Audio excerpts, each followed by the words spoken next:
record the session. And also following the session, we're going to hand out materials like the recorded session. We have the presentation slides that we will share with you through email, and then some other handouts that just kind of help serve as resources as we embark on the internship program. So before we jump into the session today and hear from our expert panelists, I just wanted to make note of the value and impact internships have on a community. When it comes to career-based learning experiences that we can offer to students, I think internships really have the greatest ripple effect in how they impact a community if they're done well. The experience certainly affects the student, which in turn can benefit the company or the employer or the organization. And if they're doing well, you know, that helps the community, that helps the economy. And if that is the case, it affects the state of Wisconsin as a whole. So we really want to see people impacting all of the levels on this chain. We want to see students doing well so we can have a bigger kind of bang and better economic stability for the entire region and the entire state. When you think about our higher ed institutions, they're not simply there to educate students. They're a major importer of talent to a community. But if we're not careful and we're not connecting students to experiences with employers, they can also be an exporter of talent where people and students are leaving after they get their education. So as employers, I think we just want to make sure that we're providing the resources that we can so you can create great career-based learning experiences. And so they understand that they have a perception, students have a perception that there are actually good careers and good opportunities right here in southeastern Wisconsin, so they don't have to leave when they finish their college career. So internships, obviously a very big part of that. So with that, I'm going to hand over the presentation to Deborah Karp with the University of Wisconsin-Parkside, and we'll continue our discussion. Hi, my name is Deborah Karp, and I am with Community and Business Engagement at UW-Parkside. I know that as employers, you experience confusion sometimes as to the terminology that we in higher education use to describe experiences such as internships or apprenticeships or practica or clinicals. Maybe sometimes it looks to you or feels to you like this big jumble of words. And so I think what we wanted to do is to help clarify the differences between some of these kinds of experiences. We created a one-page handout. And at the end of the session, as Brooke mentioned, you will all be receiving that handout as well as some other materials that just has a brief description of each of these types of things. This is all of our experiential education terminology that you might be exposed to that you could hear. But briefly, and I'm not going to go through all the definitions, but briefly, just in general, experiential education is actually a teaching philosophy in which educators purposefully engage with learners in direct experience, hands-on experience, and then focused reflection for the learning in order to increase knowledge, develop skills, clarify values, and develop people's capacity to contribute to their communities and the workforce. So we believe in higher education that hands-on experiential learning is one of the best ways to learn and to really be able to develop skills that they can carry throughout their careers. Again, if you want to advance the slide, please. So I'm not going to talk about all of these definitions. You will have the handout with the descriptions. I feel like for today, what we are talking about are internships. And since we're talking about internships, I'm just going to clarify for you what an internship is. From a higher education perspective, an internship is a form of experiential learning that integrates knowledge and theory learned in the classroom with practical application and skills development in a professional setting. So there are two different types of internships from a higher education perspective. There are credit and non-credit internships. Now, a credit internship is when a student engages in an internship, so they're working with you and your business, but they're also at the same time taking a class where they get credit for the experience. So they have two supervisors in a sense. They have an academic supervisor who kind of helps facilitate the learning piece, And then they have a professional supervisor who helps them with the skill development and the job development. Then we also have non-credit internships. Many of your companies offer non-credit internships. Students often do these in the summertime. And the non-credit internships, really the main difference is they're not taking a class, they're not getting academic credit, and they have no academic supervisor. And that's it. The rest of these are definitions are on the sheet.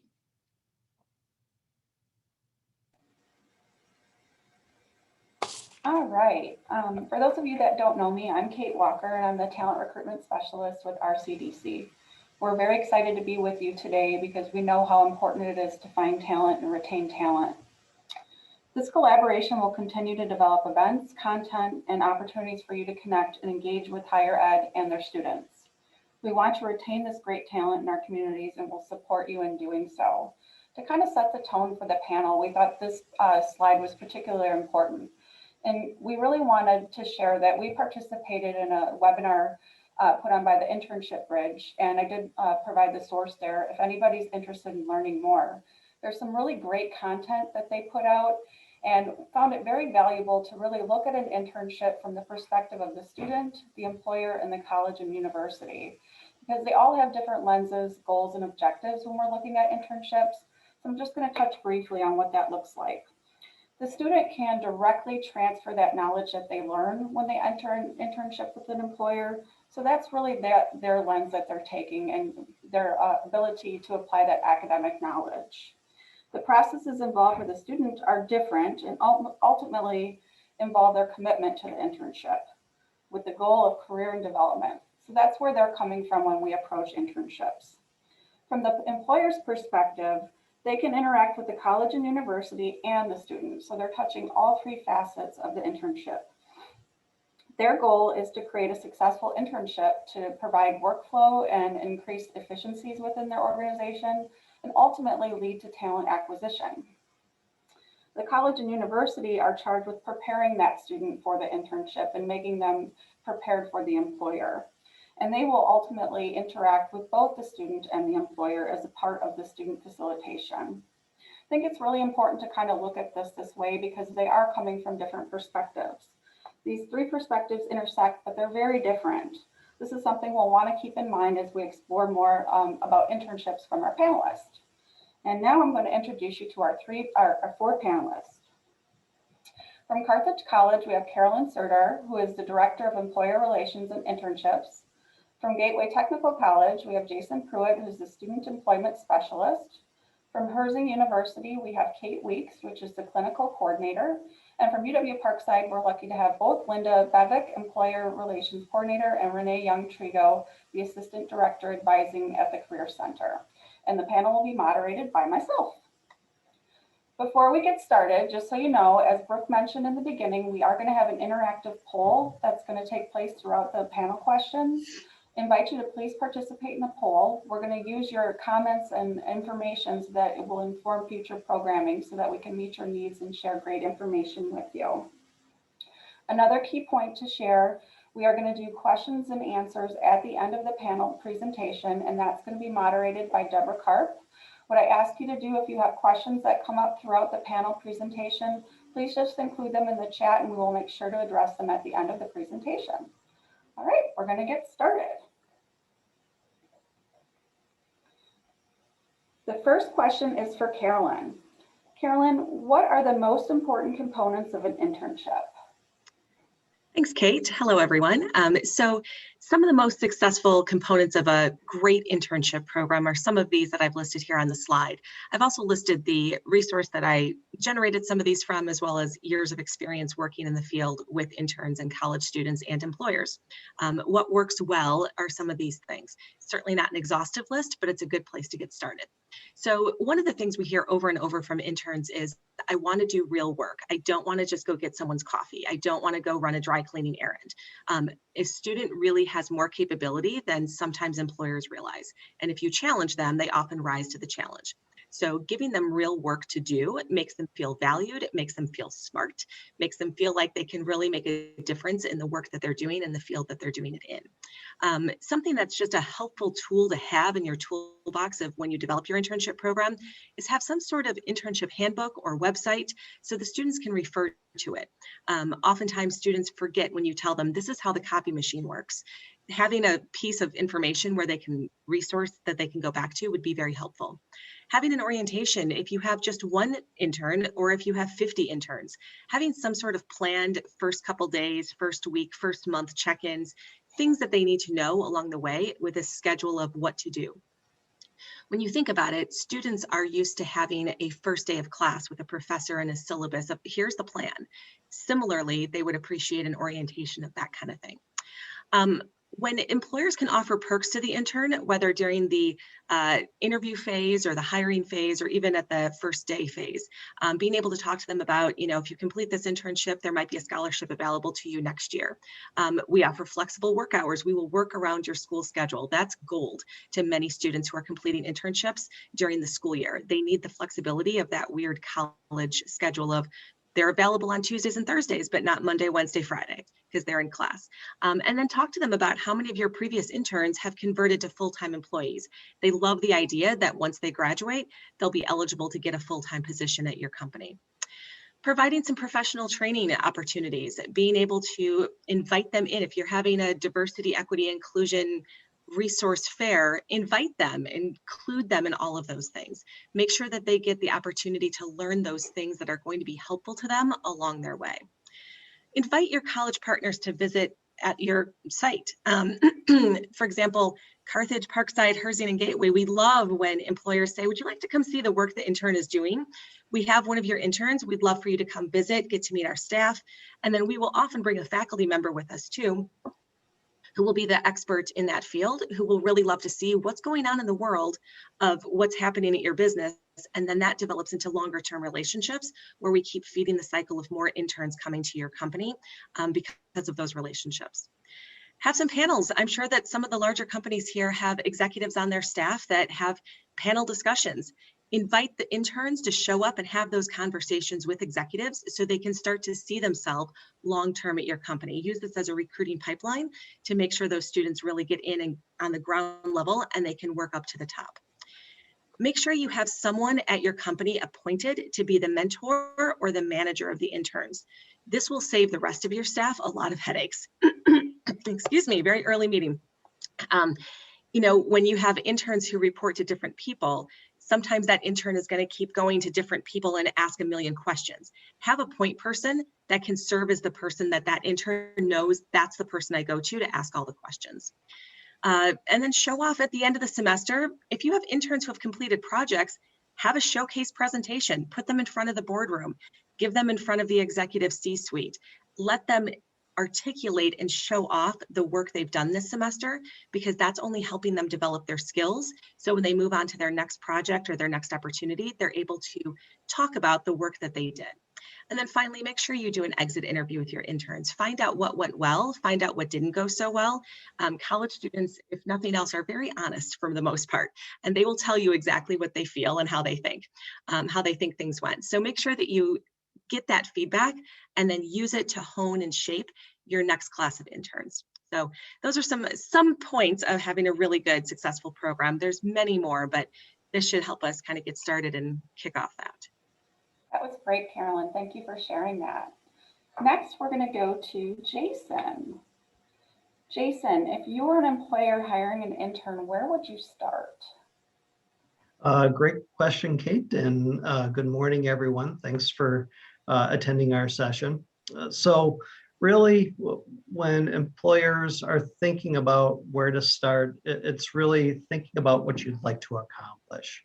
So thinking about different types of projects that you have within your office that you want to take to the next level, or a type of engagement that you want to have, obviously, with individuals who are going to be our pipeline, so to speak, into different types of opportunities for the next 30 to 40 years. and really assessing the types of skill sets that individuals from our colleges are going to be possessing. Those are some key areas that you need to think about as you're kind of thinking about where to start. So assessing departmental needs for hiring an intern, what do you want to accomplish? Review special projects that are in need that an intern could assist with. For example, Career and Employment Services here at Gateway, we're hiring an intern from Concordia to work on some special projects for the employer side. So we're going to be working on different types of brochures for this with this individual. We're going to connect them to divisional deans and decision makers to get their feedback of what they'd like to see within those promotional materials. And then finally, at the end of their intern, we're anticipating them providing a presentation so that they can present on their work. So making sure that it's project-based work, something that they can kind of sink their teeth into, but at the end, it's a professional development experience, something not only they can put on their resume, but proudly market when they go into interviews or working for your organization down the road. If you're really kind of clueless as far as where to start, obviously engaging with the career professionals at all four of our institutions. We have a wealth of knowledge regarding regional labor markets. We're seeing different types of regional labor trends within the area that we can talk a little bit about. We can also talk about what some of the local employers are doing that's innovative to attract talent. Obviously, there's the skills gap and people fighting for talent. These would be different resources where we can help you develop more of a strategy to that student pipeline. And then obviously marketing on platforms such as Handshake. It's a cost-free alternative.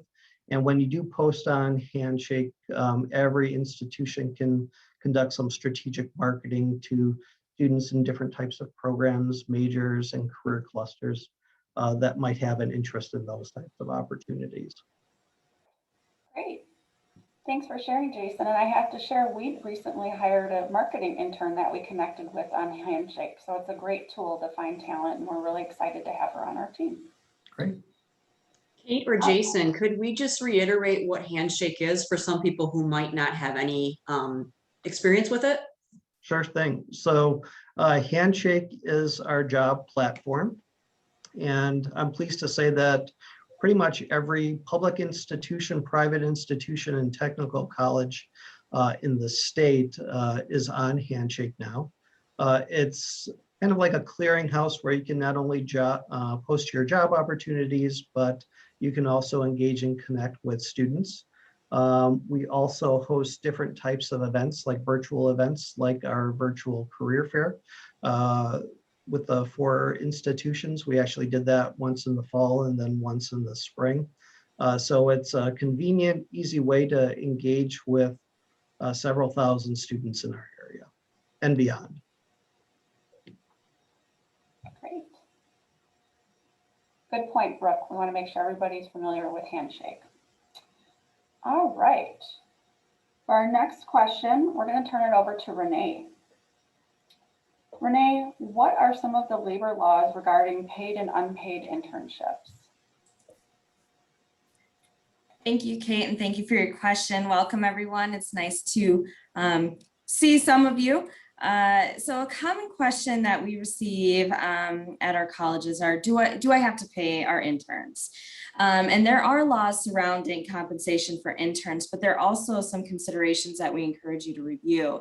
And I've listed some of these on the slide, and there is a link to a video talking a little bit more about those student considerations when it comes to determining whether or not to pay your interns. And again, there are some laws surrounding that, so I don't want to ignore that, and I'll get to that resource in a second, but I wanted to talk through those student considerations.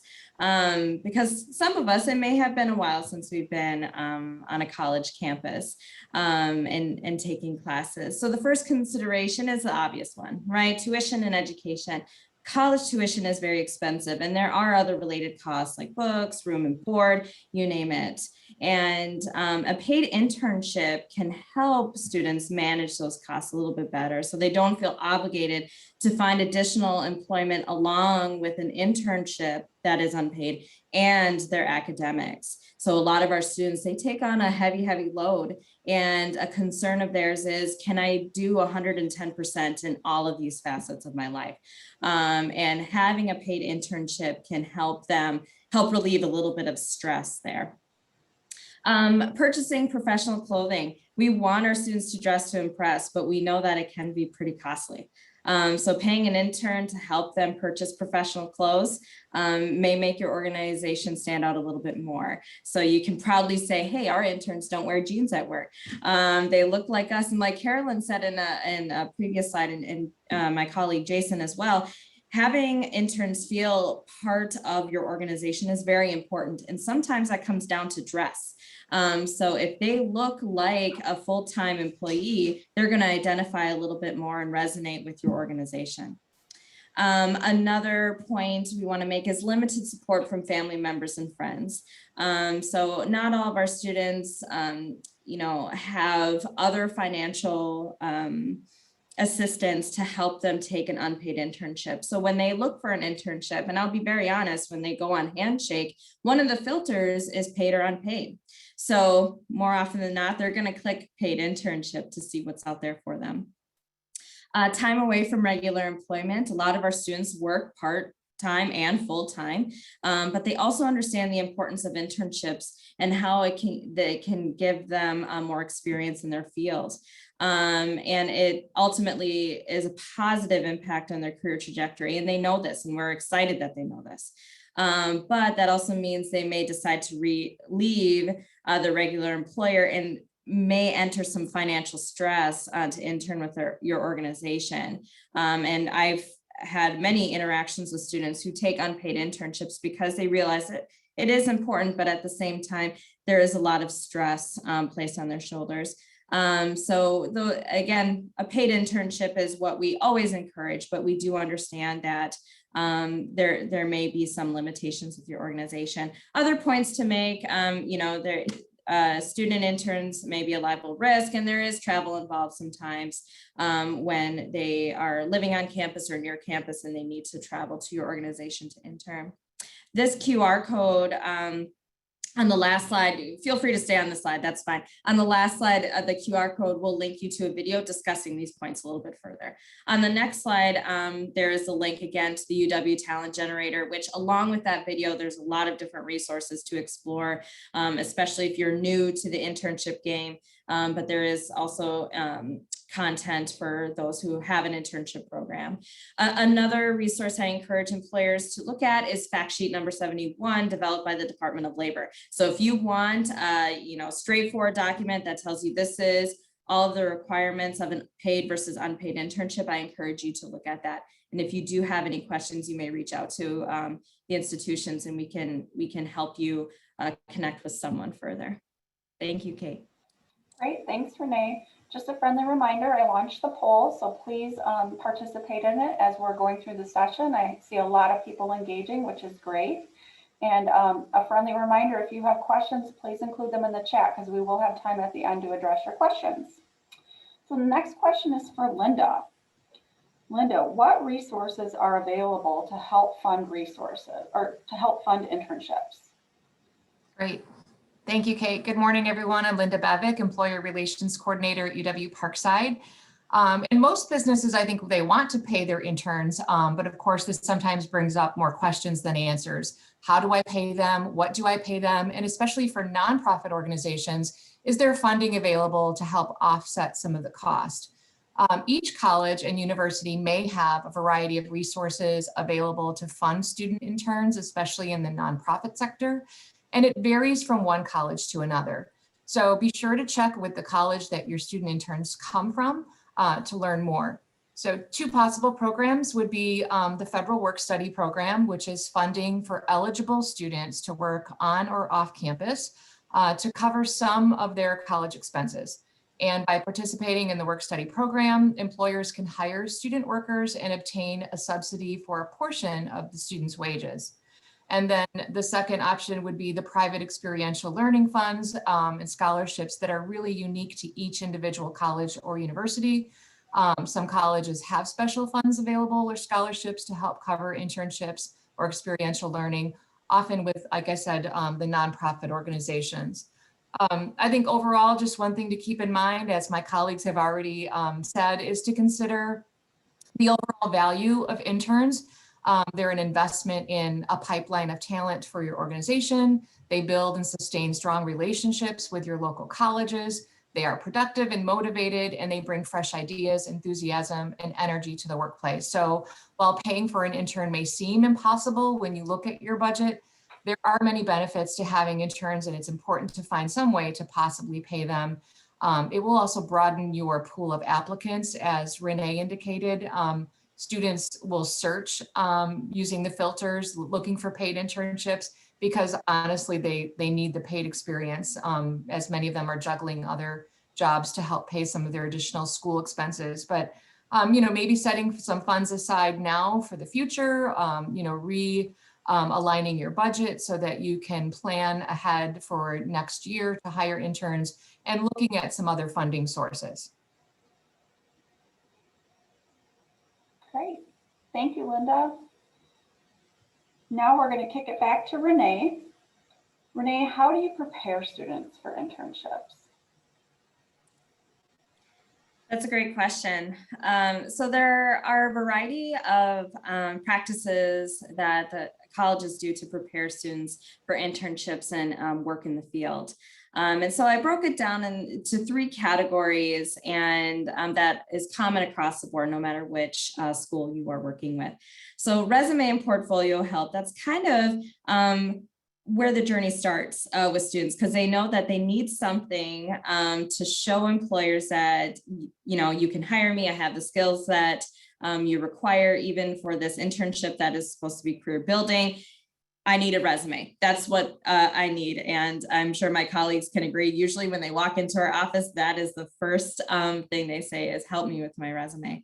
So schools do offer workshops and other resources to help students build their resume, and then also polish it up so it is ready to get to send out to employers. So I know a few of our schools have peer mentors who help students review their document and make sure that it stands out and that it is attractive to our employer partners. We also offer LinkedIn profile reviews. So especially now, since the pandemic began last year, LinkedIn has become a resource that is just so important for students to engage with and to get involved. And so we encourage our students to start a LinkedIn profile, and then we have staff help them polish up their profile and make sure that it is ready for an employer's eyes. And then the internship search. So like my colleagues mentioned before, Handshake is the job and internship platform that all of our schools use. And the best thing about Handshake for our students is that we have human eyes to look at each job and internship that comes through to make sure that it is a credible experience for our students. Because sometimes our students look on another search engine and find something that actually may be a scam, and that could be detrimental to their, their career and their financial future. And so we encourage students to use Handshake because there are people looking at each job and internship and employer profile, and to make sure that the experience is good for the students. Along with Handshake, we offer LinkedIn as a job and internship search engine. Commonly though, LinkedIn serves for, it's a job board for individuals who have a little bit more experience in the field, but some of our students fit that profile. They have more experience and they may be looking at something that's not so entry level, but a little bit further in the career ladder, if you will. And then a final resource we offer students is interview prep. So they could look great on paper, but it all comes down to an interview, right? And that's when students get a little nervous. And so some of our schools have a virtual platform to help with mock interviews, and then we do offer mock interview days with our employer partners. So make sure you're engaging with the schools that you're working with to take advantage of those resources and events. I know there's a question, so Kate, I'll just keep going if that's okay. Yeah, keep going. How employers can help us prepare students for their internship search and ultimately their internship. So we offer employers to attend those workshops and lead the workshops on resume writing, basic office skills, effective communication, along with LinkedIn profile reviews, whether that is tabling in a main space or coming into a classroom and presenting on these topics. Again, with the internship search, we can't say enough. And I see Linda smiling a little bit because we always say, please post your internship opportunities on Handshake, because that's where we're driving all of our students. So make sure that they are available. I know sometimes it's easy to leave it on your website and go, well, I hope everyone finds it. But students do start with Handshake. So if you can make that part of your workflow where you put it on your website and then you also put it on Handshake. And then finally, interview prep. When we have employers help students with interviews, I think it's just a powerful experience. So consider participating in future mock interview days. Thank you, Kate. Sure, and one thing I just wanted to point out that I learned from Renee about Handshake. Students can actually search and see other students who have participated in internships at companies and connect with them. So they can do that, and it's just kind of a neat way for them to learn more about you and your company through somebody who experienced an internship there. So it's just a great platform with a lot of capabilities. Thank you, Renee. We are going to go back to Carolyn, and we're going to have Carolyn share a successful internship model. All right, I am back to talking about the successes of internships. So I was looking around at different companies in Southeast Wisconsin who have really fantastic internship programs. And so Uline had bubbled up to the surface. There are many in Southeast Wisconsin, many companies with great internship models. Uline happened to come top of mind because I had recently spoken with them about their internship program. So something that is notable is that Uline has a whole website dedicated just to recruiting interns. They have, something on their website about here's the internships available, here's the benefits, here's the great experiences. And then one thing I really like is that their internship experience is actually laid out very clearly. There's a great social worker who's pretty famous out there named Brene Brown. And one of the things she says is to be clear is to be kind, and to be unclear is to be unkind. And so I really like that concept of when you lay out exactly what you expect the intern to do, there's a clear understanding of what's expected. And so having them do, again, real work with clear expectations is one of the key models. And having that recruitment information available. And then Uline has gone the extra step and actually produced a video with their interns talking about their internship experience. And so we're going to watch this short video.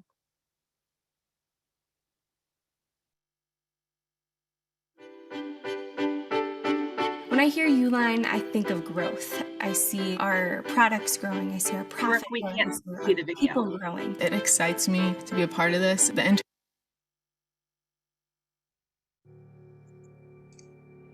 Carolyn, I'm sorry. It all started with a cart. Writing's not that easy, but Grammarly can help. Apologies, everyone. This sentence is grammatical. Carolyn, did you mention that you could not see the video? Correct. I cannot see the video. We can hear it, but you may need to share a different screen because you're going out to the web. Yep. Sorry, just 1 minute.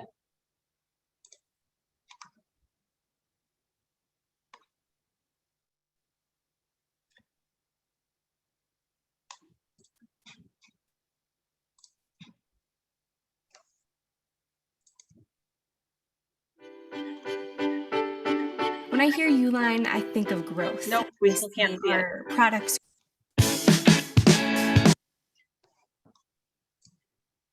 Well, I would recommend that people view the video once they get the slides, if that's okay, Carolyn.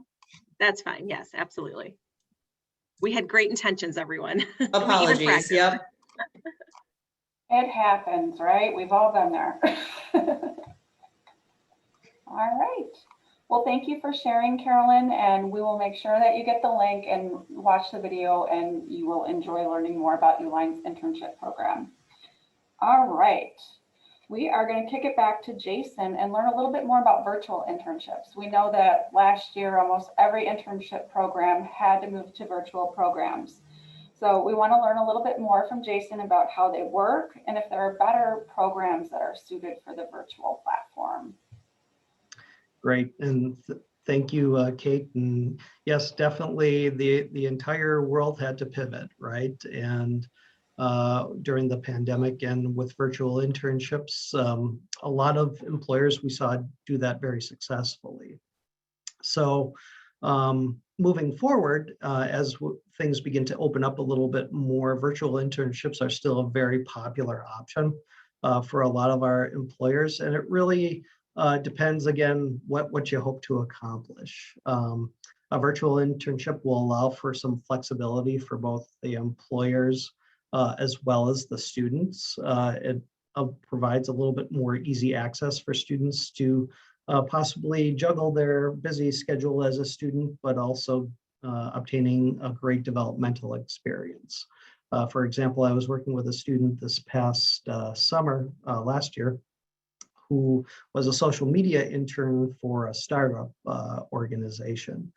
And it was great because he was able to go to school, take a few summer classes, but also work here at Gateway, where he was able to utilize a lot of the technology so that he could develop a little bit more of a robust platform for the organization.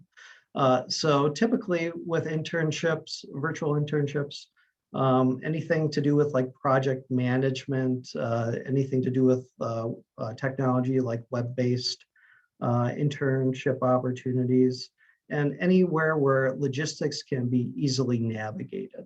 So things to think about as you're hiring for virtual internships.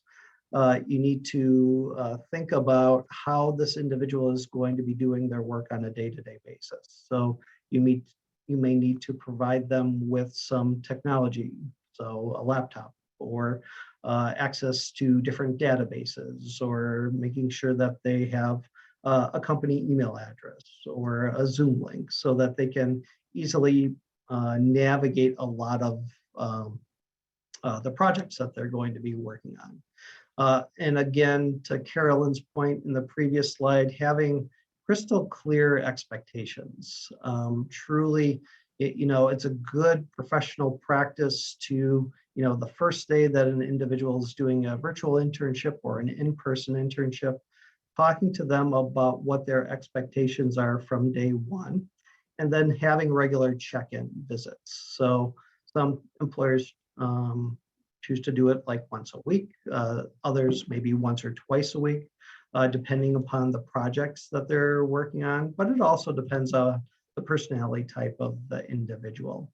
Also, you want to build a little bit more time into a virtual internship because there might be a little bit more training. So if you have, for example, some project management software that student might need to be trained on, perhaps building in a couple of weeks of training time on these virtual components would be a good professional practice and ensure that the individual succeeds. Great, thanks, Jason. Well, one more plug for our poll. Make sure everybody has the opportunity to participate. And there's still time to ask questions in the chat feature. So just wanted to make sure everybody has the opportunity. I'm going to turn it over to Kate Weeks now. Kate, can you share recommendations or insight for employers regarding diversity and inclusion in relation to internships? Sure, thank you, Kate. Can you all hear me okay? Just want to make sure. So this is a very big topic for all of our universities, employers. Something from us as a university is we're focusing on building an inclusive workplace that can create a diverse workforce that can differentiate the employer from other competitors. So as well, for example, for us as a university, we focused on the importance of including our students and our employers, and looking at the U.S. Department Labor of Guidelines, which I've provided the link here below, that has a 60-page PDF of great insight of inclusions. I know it's long, but I wanted to highlight some of the most important things that they talked about was diversity and inclusion can help employers capture new clients and increase market share. So what does that exactly mean? By identifying a point person at each of your locations that can focus on diversity and inclusion. That includes trainings, workshops, incorporating activities with your employers and your interns, lunch and learns. How do we educate our staff regarding diversity and inclusion? I mean, it's the conversation, especially during a pandemic. We've had to change to a virtual setting, to being home with our families, being understanding during those diverse changes. Flexibility is something that individuals are looking for with an employer, but also having those opportunities to talk about what does diversity look like? How can I help our employers be successful and also incorporate our business and be strong? There are many characteristics that we can focus on in a workplace, from learning different skill sets. Training is a big piece that we just talked about. How do we train our students coming into this field? You want to have those strong skill sets. Are they more in the field of learning and educating? And once you train, then they're strong at the end. You're kind of interviewing your students as their interns, and they're interviewing you as the employer. So it's kind of interesting because you didn't think you were being interviewed as well as you have your interns. But we talked to students about that, about looking at the importance of how are you feeling included at work and not feeling disengaged, especially in the virtual setting. So these are just a couple areas that I wanted to highlight, but there's a great resource from the U.S. Department of Labor and Statistics. Great, thank you, Kate. And thank you to all of our panelists. We really appreciate your feedback and insight. It was very valuable. Now we are going to turn it over to Deborah Karp, and she's going to moderate some questions for us. Okay, so the first question that came, I'm just going to take them in order in the chat, but I would encourage everyone, anyone, if you have any follow-up questions, to go ahead and enter them into the chat. The first one was, what makes a college approve or decline a handshake posting? And I know you talked, Renee, a little bit about it being, obviously you're looking for a scam versus something legitimate, but what are the other characteristics or criteria that you use to determine whether or not you approve a posting? Sure. So I know the trust score can be kind of a finicky requirement for our employer partners because the algorithm is not perfect. And so our team looks beyond the trust score, and we try to vet each employer by going onto your website and making sure that you are indeed a legitimate organization and company. Specifically for Parkside, and my colleagues at the other schools have different requirements, I'm sure, but I feel they overlap too. We make sure that your logo and cover image are included, that you have a legitimate website, not a Facebook page as your company website, and that your address is again a legitimate address, because sometimes you do get employers who use a personal address as their company address. So that is what will get you declined at Parkside specifically, but I invite my other colleagues to weigh in on that as well. At Carthage, we have very similar expectations, and the more filled out and complete the handshake profile is for the employer, the better it looks for our students, especially things as simple as the employer filling out their first and last name. I know it sounds silly, but that's how a lot of scammers get into handshake, is they just fake with a last name or a last initial. So, our ultimate goal is to make sure that students get good, legitimate opportunities. Also, don't be surprised if other colleges and universities will look on things like Glassdoor or Yelp to see reviews of your business to see if customers have complained, to see if former employees have complained. And if there are significant complaints that seem legitimate, because there's always those complainers that are just complaining to complain, but there's legitimate complaints, then that causes a bit of concern. If I ever have concern about an employer being legitimate or if they have opportunities available, I always reach out to that employer on Handshake before I approve them and say, what kind of opportunities are you trying to recruit our students for? So that's, and typically employers who are legitimate will write back right away, oh, thank you so much, let me tell you about this, or my website's brand new, that's why the link's not working quite yet. So being able to communicate with them, with schools even before the Handshake approval goes a long way as well. So very similar at Gateway as well. We definitely utilize the trust score as kind of like that initial screening component, but we also want to make sure that we're supporting our 3 counties within the area. So kind of piggybacking on that advice, making sure that you have a complete profile. As we coach our students to have a complete profile, we also encourage our employer partners to do that. Also, you know, simple things like having your branding available, making sure that the students see that, because statistically, I forget what the statistics are within Handshake, but a student is more likely to apply for a position if they feel comfortable with the branding and that the profile is complete. So small things that you can do that can go a long way to attracting individuals to your position. The same for Herzing as well, from Gateway and Carthage. I think the most important thing is we also collaborate together cohesively as a consortium through our colleges. So if and when, if Herzing isn't available, or if Carthage has something or Jason has something at Gateway, we kind of focus on the importance of collaborative efforts of making sure if an employer needs help in a different area, we make sure we connect them to that school. So just something to let you know that we all are working together cohesively to ensure that the employer is successful with their Handshake and building a profile. So you can reach out to any of us. Great, thanks, Kate. Okay, so another question that came in was, how can we get involved with mock interview days or resume help with local colleges and universities? And I'll let anybody jump in on that to start. Sure, I can go ahead and start. So at Gateway, we have a variety of ways that we engage our employer partners. And one great strategic way is to join some of our advisory boards. So we're looking for community partners in pretty much every single program that we have here at Gateway. One, it's very helpful for us because our community partners help drive our curriculum.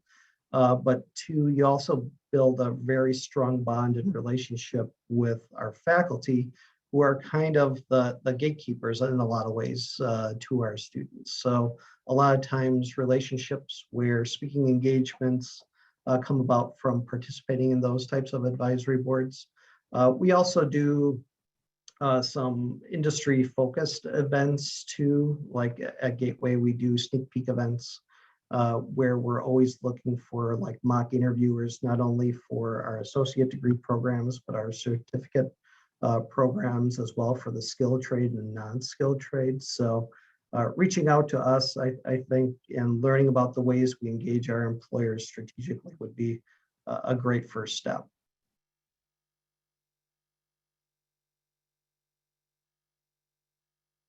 Anyone want to add anything at this point? No, I would just add that, sorry.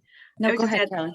I would just add that just connect with the colleges, just send out an email, just send out, you know, give them a call. Any of us at the 4 colleges, we'd be happy to take your call and get connected. And, you know, at Carthage at least, and I'm sure it happens at other schools, we put your name into our database of employers that we connect with. And so anytime there's a new opportunity, you're sent an email. And there's even an email distribution list that the colleges all share when we do collaborative events like career fairs. So, you know, being connected in that way is really the best way. Is pick up the phone and call or send us an email and you'll get all of our contact information at the end of the session. And I'd like to point out that you'll all be receiving a sheet about the consortium, which has contact names and contact information for all of the people who represent, who are working on internships at the local colleges and universities.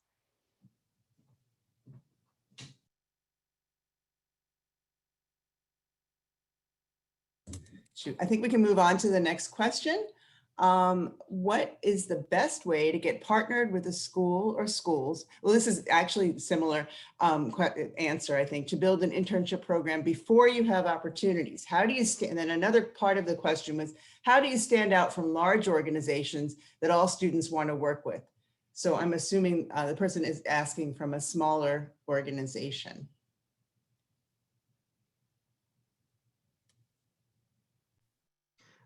I would say marketing your strengths, because just as we have students that want to work for larger organizations, we have just as many, if not maybe even a little bit more, that want to work for smaller organizations.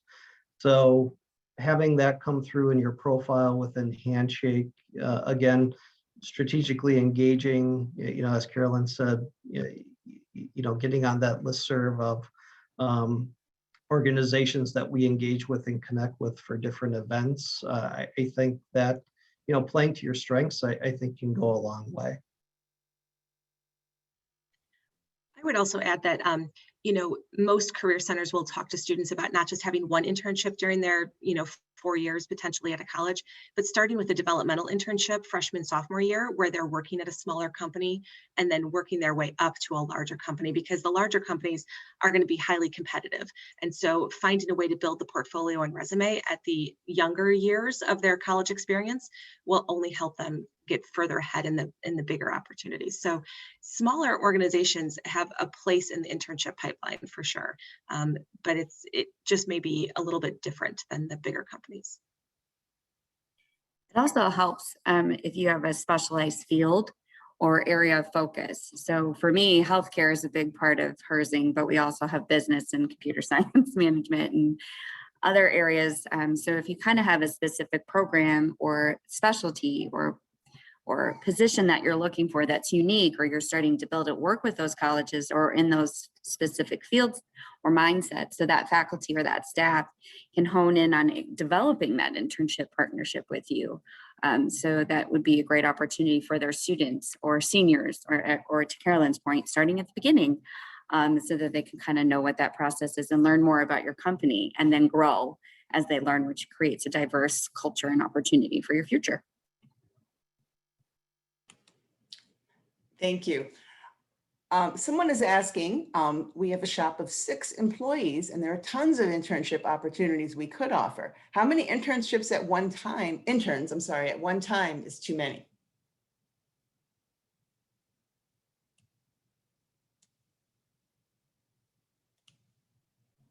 I would think there's never too many interns. I come from the nursing field. So when we're talking about internships for our nursing students, precepted experience, that one-on-one mentorship is so key. Having different shifts, different times, different days. If there's a set amount of hours that you have, setting that expectation for how long those students are there or how long the internship would be, setting those objectives and goals. Each of your employers may have a different skill set, so that they could learn and see 3 at a time, or if you want all of them to learn different areas, or they may be in a different field. I don't know, Carolyn and Jason or Renee.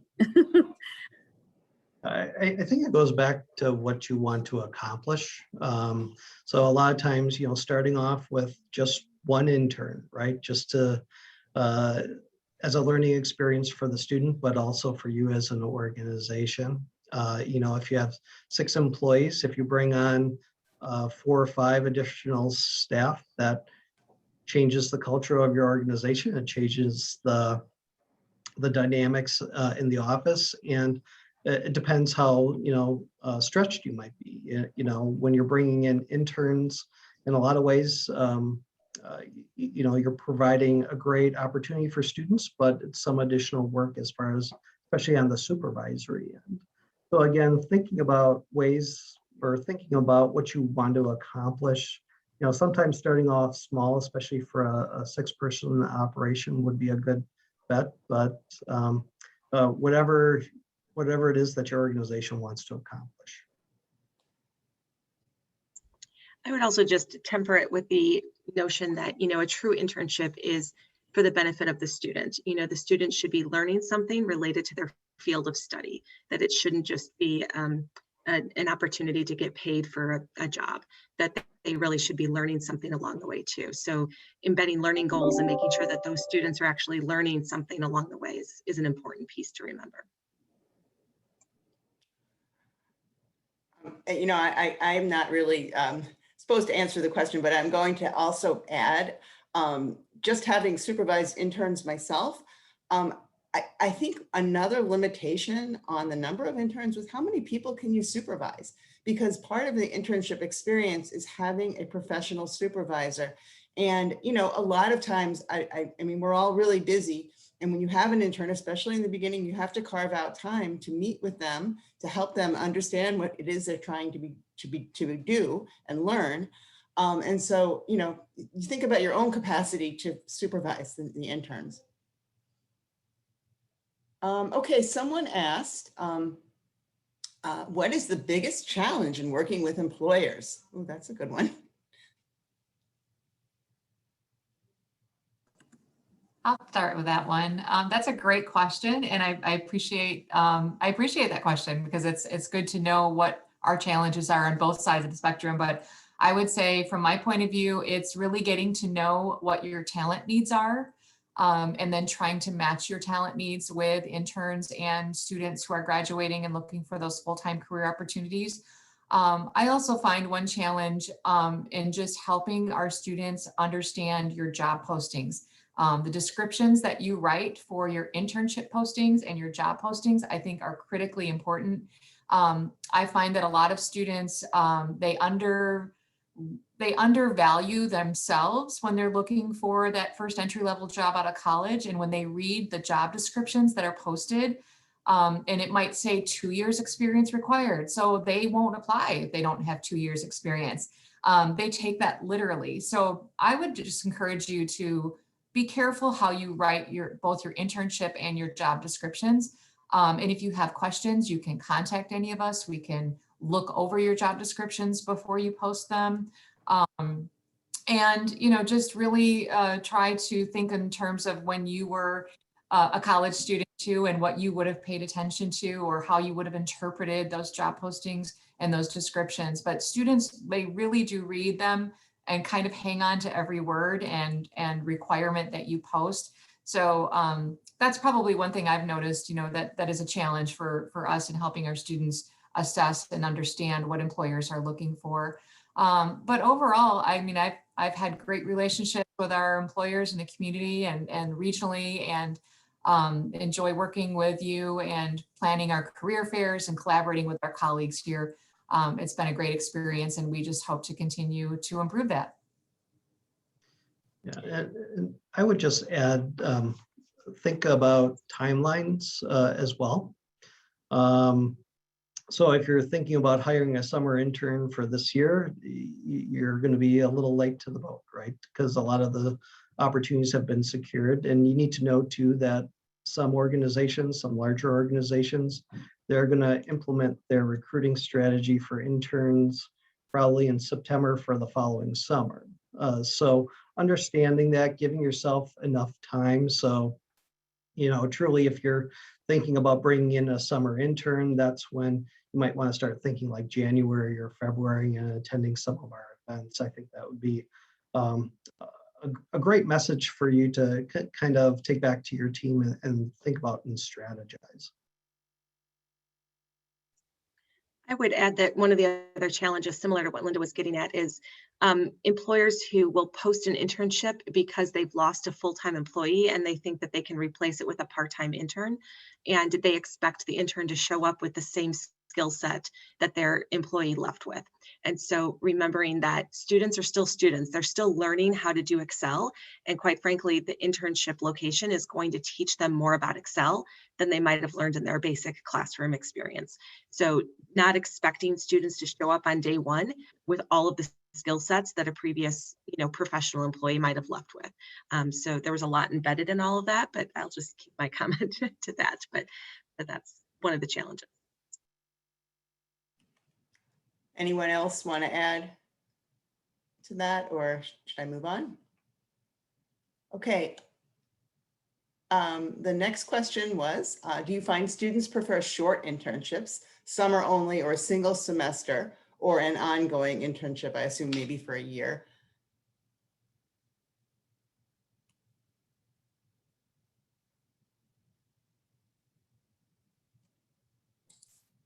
I'll jump in. I think it always depends on the student. I know students do like the shorter internships because they feel like they can balance a little bit more, that okay, for this period of time, I may be a little busy, or I can, put this off until this semester and then focus on my internship. So they do like that. I know a popular time to intern is over the summer, so they don't have as many classes, even if they're still taking them. However, we have students who, may start in a short-term internship, and then the company just falls in love with them and the feeling's mutual, and then they continue to intern. And I think that's just a wonderful, experience for a student to make such an impression that it turns into a long-term one. So I would say at the forefront, when students look at experiences, and if they see a year-long internship, they may shy away because they may not know how they're going to balance that with classes. So that is my perspective. I often find that employers like to post year-long internships or hope to have someone for that long, because obviously you don't spend as much time training someone new every semester, right? But again, keeping in mind that the internship is for the benefit of the student to learn something.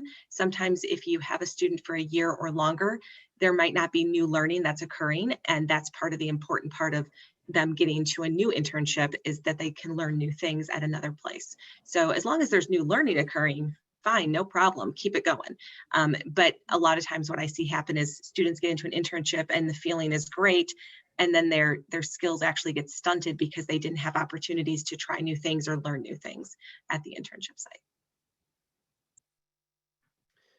And I think at different institutions, you might get different perspectives too. So like at Gateway, the average age of our students is 28 years old. So a lot of these individuals might be conducting a career transition. They may have 2 kids and a family, a single parent household.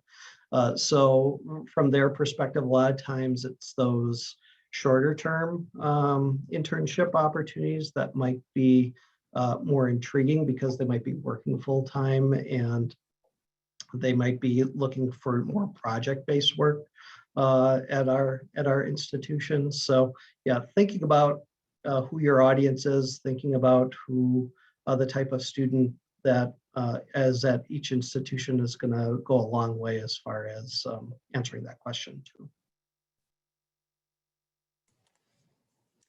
Okay, so here's a different question, very important question though. What does pay typically look like for an intern? Is it minimum wage, higher, lower?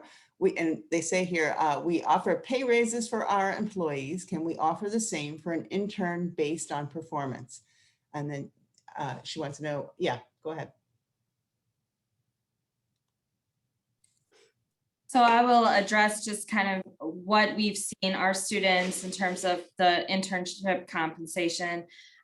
So we've ranged between $10 an hour to $20 an hour. And so it really does range. And Linda pointed out that sometimes, budget constraints, it doesn't allow you to go, to a certain level. So that is what we see locally when we did a data scrape of our student interns this past year for the 4 credit internships. So my colleagues can weigh in on here. It really depends, obviously, on the company. I do love the idea of giving pay raises to interns based on performance, especially if that is a long-term, internship. I think that would be a wonderful experience for our students to understand that, when they get into the field, performance is important, right? And there are some key performance indicators that you need to meet and exceed in order to work your way up in your career. So, but I'll let my other colleagues weigh in, but that is the data I found this past year. I would agree with Renee. And sometimes, we want the students to be paid, of course, but sometimes there can be other perks and benefits along the way that are not paid for. For example, it's not uncommon to see a radio station offer free concert tickets to their interns. You know, it's not something we want to see as the regular pay, but there's other perks you can offer. Opportunities to network at a large event, you know, can be a big thing for students. So other things beyond the financial are also, you know, helpful, but I would agree with Renee and her statistics. I would definitely agree with that. And I think with different programs too, in different majors, that salary is gonna have a little bit of influx as well. But again, to Carolyn's point, it's about the experience. Most importantly, pay is wonderful, and definitely our students value that. So making sure that even going above and beyond, you know, just in handshake, just putting paid, that's great. But if you can provide that dollar amount too, I think that goes a long way too, as far as attracting some students to apply for the position.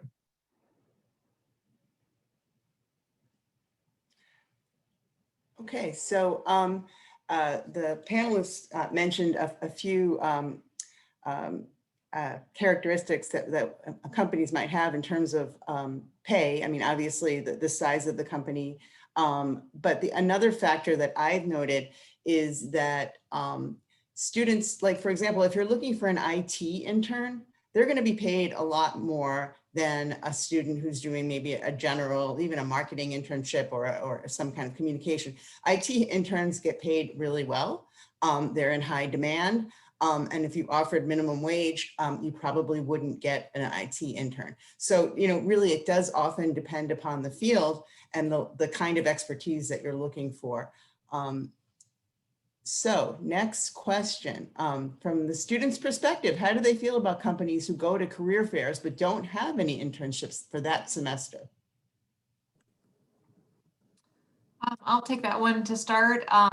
We encourage our students to attend the internship and career fairs first and foremost to meet employers and to practice their networking skills and their professional communication skills. And we do let them know that not all employers may have opportunities. And when you attend an internship or career fair with us and our consortium here of colleges, you have the opportunity to post your internships and jobs on Handshake beforehand. And so students will look to see if you have anything currently available.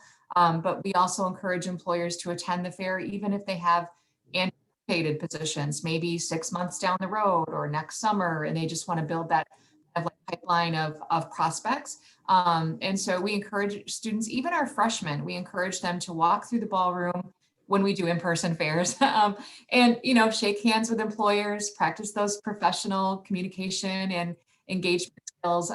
So I think it's completely fine. You know, students are okay with that. They'll pick up a business card, they'll get to know you. They'll maybe contact you in the future, or you can contact them. And you're really establishing a brand and an awareness and an identity on our campus and with our colleagues too, when you attend our internship and career fairs, especially if there's a consistency. And we have employers that come every fall, every spring. And so students from our campuses get to know these employers. They know their logo, they know their name, they'll know your faces if you continue to attend the fairs. So I think it's just a great opportunity, even if you don't currently have anything at this time. Just to come and get to know the students and let them know, you know, we don't currently have anything, but we may have something next semester.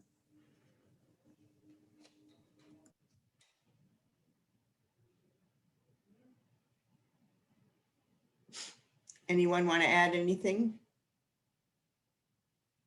All right, we'll move on to the next question.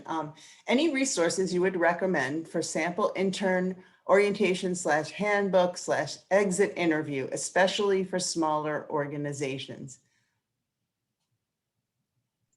So I'm going to drop in the chat a handbook that was written by one of the internship gurus, Mike True. It's a pretty lengthy packet, but if you have never had an internship program before, it's a great resource to start with, to just get some information to get going. Pick pieces of it apart, but it has some really good information in there. I've recently reviewed it as it related to agreements, MOUs between employers and colleges. So just a great resource to start with, and it's free. So a lot of colleges have adapted it to their own institutions, but it's a good resource to start with. I'll jump in. I'm going to add a link in the chat as well to a page on the UW talent generator with resources from internship basics to how to supervise interns and best practices and additional resources. So definitely, get comfortable and fall into these resources because there's a lot to go through, but they are very, very helpful. And I would say that, sometimes you can get lost in a resource, or maybe you're just like me, I don't like to read a whole lot. Like I'll read, but it's got to be interesting, right? So sometimes having a conversation can go a lot farther for me than reading stuff in a book in my own world. So feel free to always reach out to us and have conversations, because we can sort of talk you through what the book might say and then what reality looks like. Great, thank you, Carolyn. Any recommendations for what type of group bonding or professional development events students would be interested in doing during their internships with the company? So go ahead. Oh, sorry, I'm sorry. Kate, I see Kate Weeks put some ideas in the chat already. Yeah, that's all. Yeah, so just some of those team bonding activities are really important for staff and interns from the bonding perspective. Even myself, for example, with my team, with our clinical team, we're all virtual.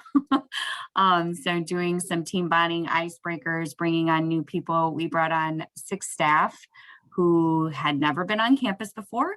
So it was brand new for them. So kind of getting to know them, asking questions, doing icebreakers. That kind of process is helpful. And then there's some team bonding activities that are on there that I utilized, because you got to think outside the box when you're doing virtual training or COVID safe or pandemic friendly. So that kind of helped us.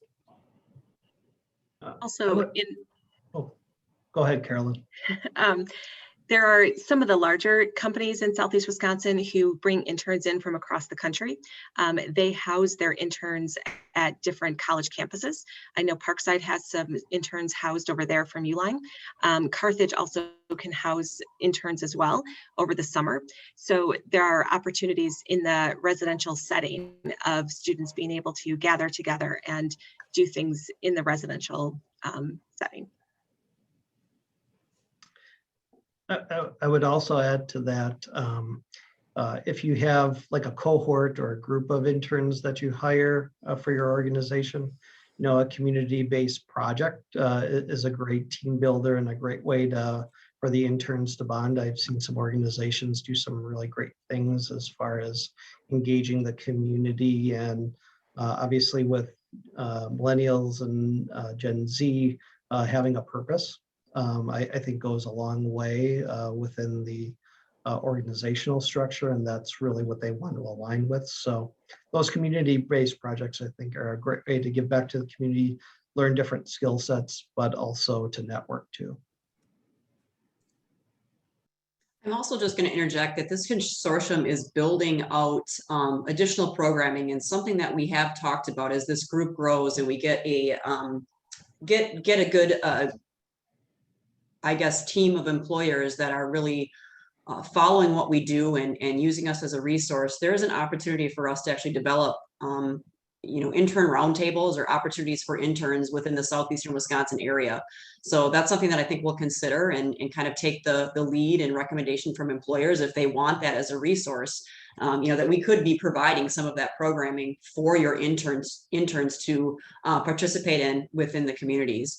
I'll also note that some organizations, CABA is one of them, actually manage young professional organizations where interns can plug into programming throughout the summer, or really throughout the year. You could have an internship happening in the spring, summer, or fall, and there could be opportunities that groups like Y-Link, which is our young professional organization, I believe Racine might have one as well. They're actually hosting events that your interns can plug into, oftentimes for free. So I did want to share that before we moved on from that question. Well, I think we are through the questions. There's a lot of really great resources in the chat. And as I mentioned earlier, All of the people on this call are open to taking your calls and answering any further questions that arise as you look through the materials, or just quick questions with regard to anything about internships in the future. And all the contact information is on one of the sheets you'll be receiving. I'm going to turn it back to Brooke to close out. Thanks, Deborah. Yeah, just kind of reiterating what Deborah mentioned, the team on this call today, if you're looking to work with a college, if you're looking for interns or student employment, or even working with alumni, this is the team in Southeastern Wisconsin that you should be connected to. So we will follow up with all the contact information and details that you need. We'll give you the slides, we'll give you the recording for today's session. So you can kind of make the best decision for your organization on how you want to move forward. We realize we've got people on this call that are at all different points in their internship program, building an internship program. Some might be just starting. We might have others on the call that are very sophisticated and managing a lot of different internships for different departments within their company. So lots of points where we can help be a resource. So we mentioned, I think at the beginning of the call, that this is the first in a series of sessions that we're running. Just an update. I know at our first email that we sent out, we had saved the date for, I believe it was June 23rd for our next session. We realized that was coming up very quickly. So we apologize for changing the date, but we have changed the date on that. Our next session will actually be July 20th. At the same time from 8 to 9:30 via Zoom. It is a free session, and this one is really about us helping you navigate through those tools such as Handshake, for example, some of those tools that you should be using as an employer and how to really utilize them to the best of your ability. So we're going to actually go through some of that process for you and share some other resources too, such as I believe Talent Generator was mentioned. You do have links to that will be coming in our follow-up email today, but that's something that we can also help you kind of navigate through. So please just look out for the invite for that session, and we hope to continue building a relationship with you and making sure that we are a good resource for you in the community as you work with students and you work with your internship program. So just kind of save the date for this session and look for the invite. And again, thank you for being on this call. We appreciate it. I think we're just going to end this session. I might turn it over to Linda to just mention the upcoming internship and career fair. Great, thanks, Brooke. Yep, so your next opportunity to recruit talent from all 4 of our colleges is our fall internship and career fair. And we're offering 2 options for employers to recruit. We are actually doing some in-person fairs October 19th, 20th, and 21st. We're breaking it down into 3 separate days because we're being COVID conscious, and we're limiting each day to 25 employers in the ballroom. And we will be limiting student participation in the ballroom. Students have to sign up ahead of time. So we do have a lot of COVID safe guidelines in place to make it safe. For those employers who prefer to recruit virtually, we'll be doing our virtual internship and career fair on October 27th. Both of these events, you register on Handshake.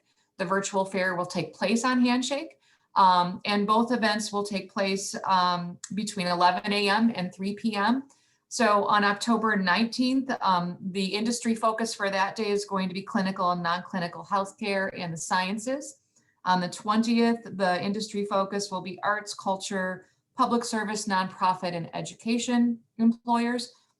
And on the 21st, the focus will be business, technology, manufacturing, all of those business careers, sales, marketing, accounting, finance, and so forth.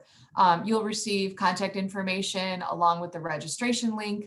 Registration opens July 15th, and we're offering reduced rates for employers who want to register for both events at the same time. So we'll give you a hybrid option and a discounted rate if you attend both. So we hope to see you there. More information is coming. Again, all 4 colleges collaborating on this to bring you an opportunity to engage with our students.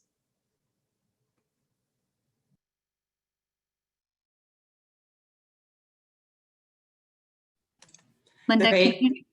Go ahead, Kate. Can you just say where the career fair is located? Sure. The in-person fairs on the 19th, 20th, and 21st are taking place at Parkside in the Student Center Ballroom.